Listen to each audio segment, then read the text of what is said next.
Okay, here we go. So this is how we're going to do things for the remainder of the shutdown.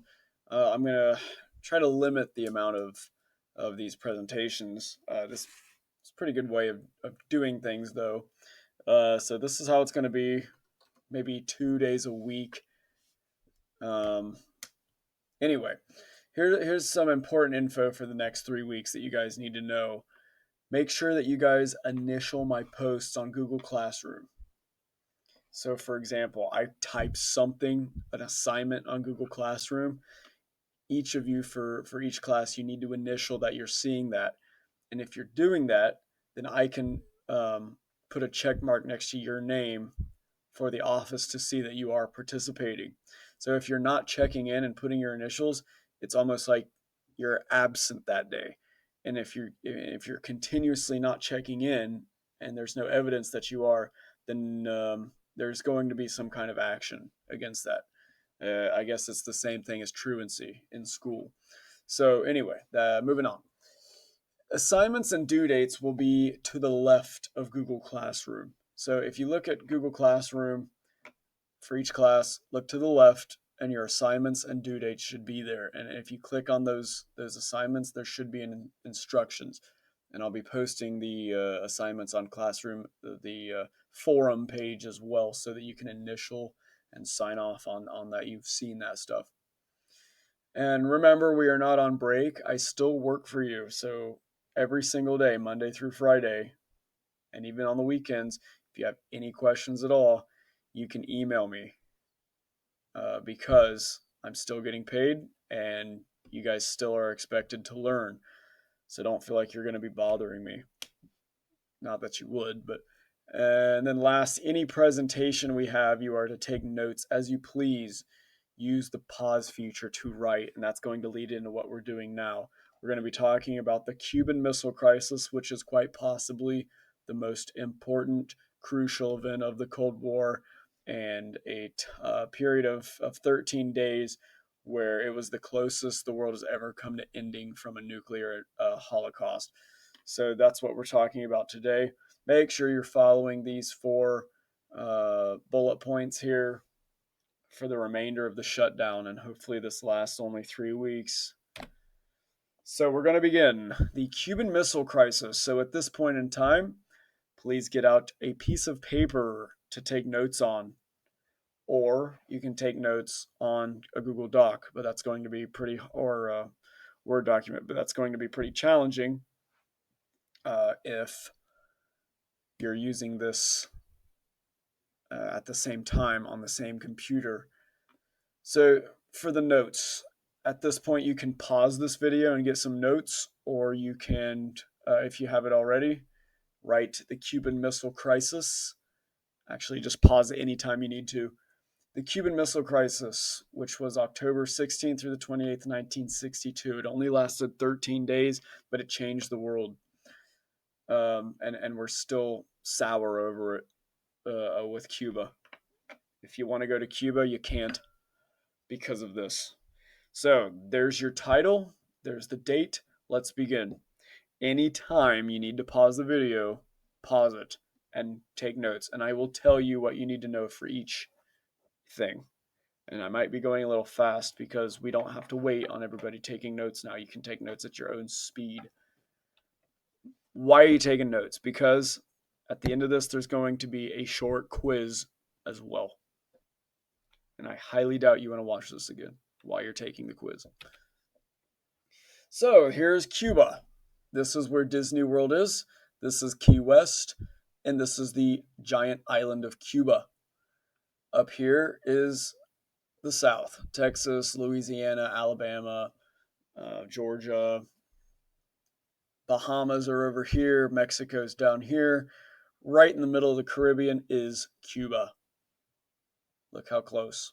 So Cuba is only 90 miles away from Key West. You can swim there if you're good enough. People have actually swam from Cuba to the United States. Before the note-taking begins, I just want you to know that this was Berlin in the 60s. We're talking about the 60s now, and Berlin is totally separated through that wall, or from that wall. So this is I don't know which side. I'm going to assume this is the east and that's the west over there. So this is the communist side of Berlin. That's the capitalist side. The wall has separated all aspects of German society here. That's going to come down in the late 80s. Anyway, pretty important thing here. You need to know this on your notes. The West Berliners are not sure if the United States is on their side. Even though we're rebuilding Germany, they're very uneasy about their future. They're afraid of the future as the communists are still growing everywhere. But JFK is this new president we have. Everybody loves him.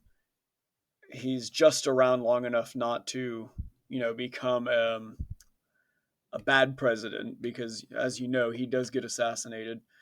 And still today, he's considered one of the greatest presidents in American history. But anyway, he goes to Berlin, and the Berliners aren't sure how he's going to receive them. And he says in German, "Ich bin ein Berliner," which means "I am a Berliner." So he's kind of identifying with the German people, saying, "I'm on your side." Funny story. This actually in German the way he said it translated to "I am a jelly donut." So everyone was looking around like, "What did he just say? I'm a jelly donut?" But they knew what he meant. Oh yes. So in the video, maybe, and when I upload this to YouTube, I'll try to put a link in here. You can watch the video. So you need to know this, and you need to know this guy. This is the new bad guy of the Cold War. Stalin is dead. He died of natural causes at an old age, we believe. This is his replacement. His name is Nikita Khrushchev. Khrushchev became dictator of the USSR after Stalin's death. He promised to be more accepting than Stalin, but also promised to deal harshly against Western, particularly US beliefs, capitalist beliefs.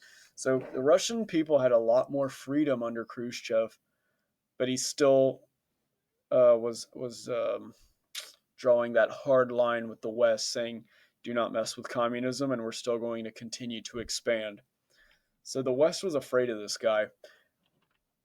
Here's some of his parades through Moscow. So this Khrushchev guy would parade these military weapons through Moscow to scare the Western world. And you'll have to forgive me of these awkward pauses because I'm just not used to talking alone in my room out loud. It's kind of freaking me out. I'm hearing the echo of my voice around the house, and it's just like, whoa.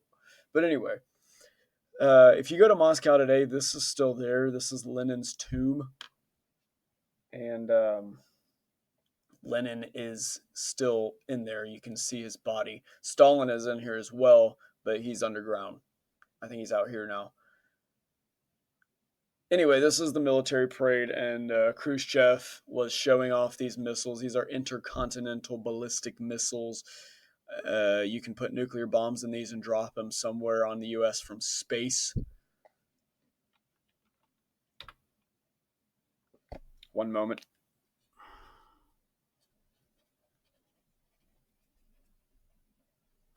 So here's a picture of Lenin in the background, the guy that started the revolution back in 1917, World War One. He's the guy that killed the Tsar or ordered his death.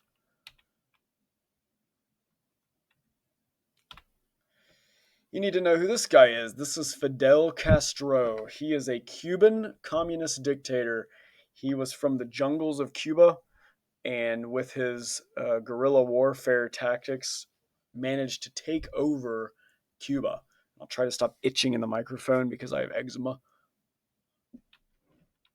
Make sure you know that he launched a communist revolution in Cuba. He became the communist dictator of Cuba. Make sure you know his name, Fidel Castro.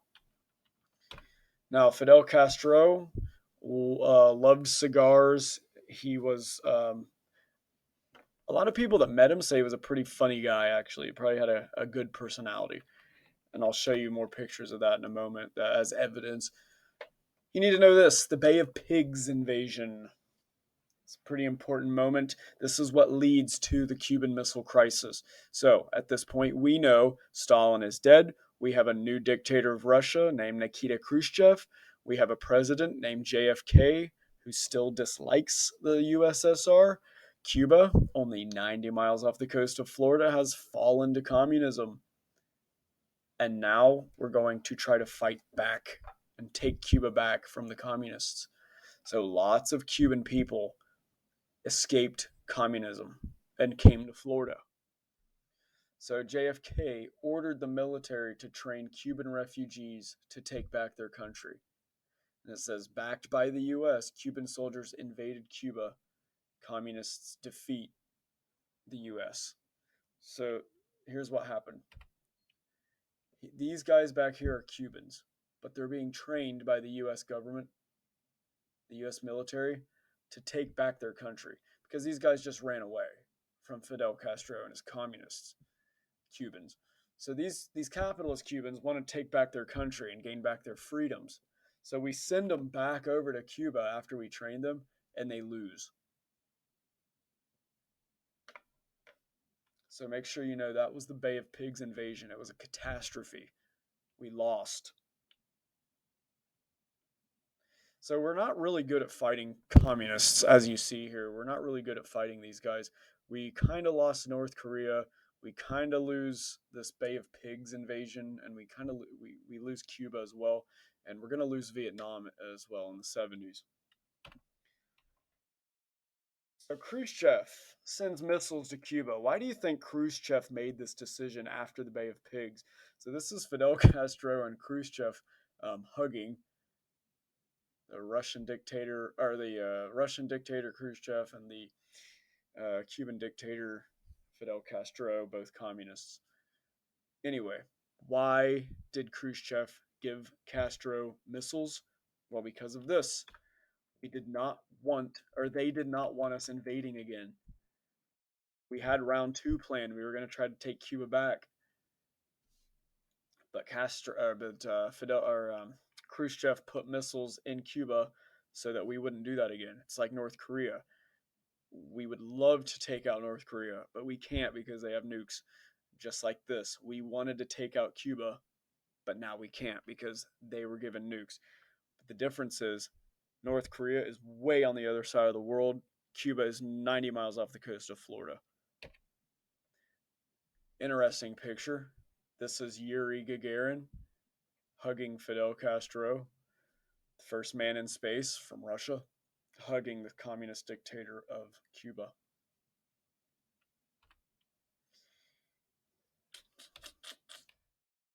So this is so now that Khrushchev put these missiles in Cuba, he can launch them anywhere, almost anywhere around the U.S. So he can drop these missiles on the United States before we even know they're coming. Yeah, as you can see, even Washington courthouse is under threat here. Russia didn't really have these capabilities to strike us so fast, but now Russia is basically Cuba, and they're that close. Now, we have missiles in Turkey. So here's Turkey, and here's the Soviet Union. We have missiles pointed at the Soviet Union, and Russia has missiles pointed at us from Cuba. So JFK over here warns Khrushchev. Putting warheads on Cuba was an act of war. And so Khrushchev tells Kennedy, well, putting warheads on Turkey is an act of war. And nothing happens. They just continue shaking their fists. Things get really heated up soon. So a U.S. military jet flies over Cuba. So this is a U.S. military jet. It's a reconnaissance spy plane, way, way high above Cuba, taking these satellite images of where these missiles are. And the Russians actually shoot the plane down.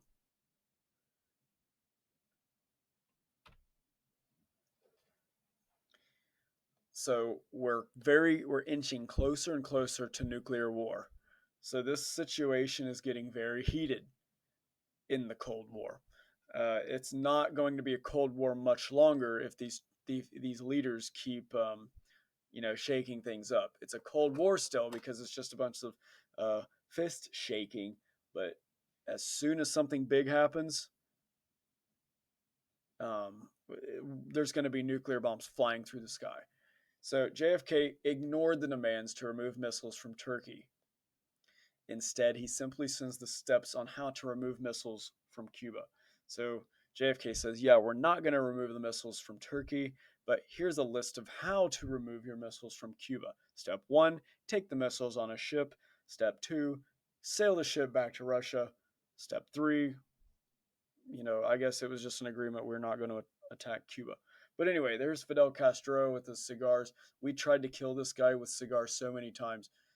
We would put poison in his cigars, and then he would smoke the cigars, and then nothing would happen. The guy actually survived 600 assassination attempts by the U.S. CIA. I don't know how. It's amazing. An interesting fact as well. JFK got CIA plans. He was going to sign off on these plans to the Americans were going to drop a bomb on Miami. Not a nuclear bomb, but a huge attack on Miami, the civilians of Miami. And then the government was going to say that it was Fidel Castro in Cuba that did it. And then that would give America the perfect excuse to go and invade Cuba. But JFK threw the papers away, said, I'm not signing this. So that just goes to show you, your government, you should really keep your government in check with things like that. Here's the people here as this is heating up, after the US spy plane was shot down by the Russians in Cuba. We have a bunch of people freaking out saying, oh my god, the world is about to end. It says, President Kennedy, be careful. The United Nations, please let the United Nations handle the Cuban crisis. Halt Cuban quarantine. No invasion, no war. It says, let the Cubans be Cuban. Stop stirring the pot. So at this point in time, I will stop. Make sure you have these notes down. Okay. Um, I'm going to pause the video and see what the assignment will be at this point. You guys are going to figure out what Kennedy should do. So, what should Kennedy do? The worksheet will be posted on Google Classroom under this post. Okay, complete that worksheet, and then we'll finish this presentation tomorrow on Wednesday. Okay, thanks. Okay, how do I get out of here?